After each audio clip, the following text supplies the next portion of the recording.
Hello दोस्तों, बहुत ही खूबसूरत और दिल को छू जाने वाली ये कहानी है। कहानी छोटी है लेकिन आपके दिल को छू जाएगी क्योंकि इस कहानी में गहराई बहुत है। एक दिन की बात है, आरोही सुबह पार्क में टहलते हुए जा रही थी। तभी उसे एक रोती हुई बच्ची मिली। आरोही ने उससे रोने का कारण पूछा तो लड़की ने बताया कि वो जिस गुड़िया से खेल रही थी वो इसी पार्क में कहीं खो गई है। आरोही ने उस बच्ची को उसकी गुड़िया ढूंढ लाने का आश्वासन दिया, जिससे वो बच्ची चुप हो गई। आरोही ने गुड़िया ढूंढने के लिए समय मांगी और फिर दूसरे दिन गुड़िया लाने का वादा करके वहाँ से चली गई। पर गुड़िया ना तो आरोही को मिली और ना उस बच्ची को।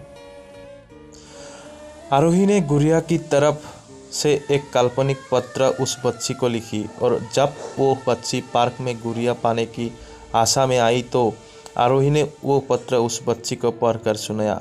पत्र इस प्रकार का था, कृपया रोना मत, मैं समय समय पर उस गुड़िया के बारे में तुम्हें लिखती रहूँगी, बस तुम रोना मत।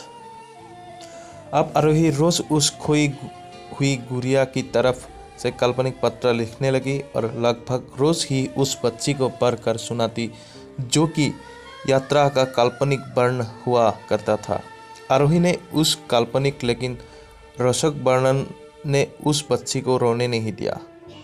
वो खुशी खुशी अपनी गुड़िया की कमकर के किस्से सुनने लगी।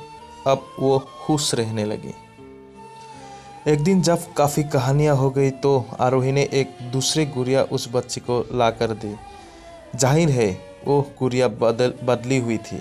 उस बच्ची को अपनी खोई हुई पुरानी गुड़िया जैसे नहीं लगी तो वो आरोही की ओर देखने लगी। आरोही अनजान बनते हुए गुड़िया में सिर्फ की एक सीट को निकाल कर पढ़ने लगी। उसमें लिखा हुआ था, ये मैं ही हूँ, तुम्हारी वाली गुड़िया जो पार्क में खो गई थी।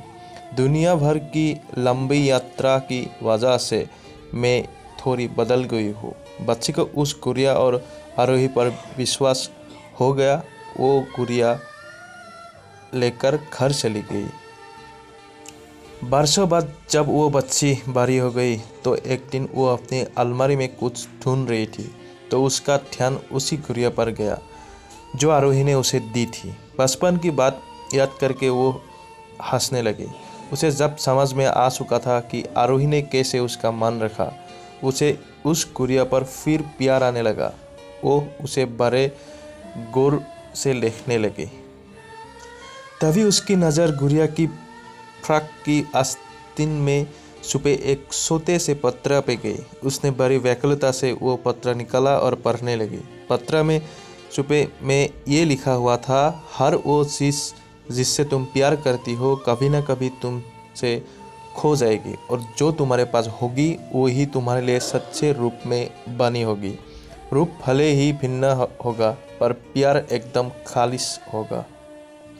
यह कहानी इधर पे समाप्त होता है। हमें कमेंट करके बताइए कैसी लगी आपको ये कहानी और चैनल को सब्सक्राइब करना मत भूलिए, शेयर कीजिए। जय हिंद।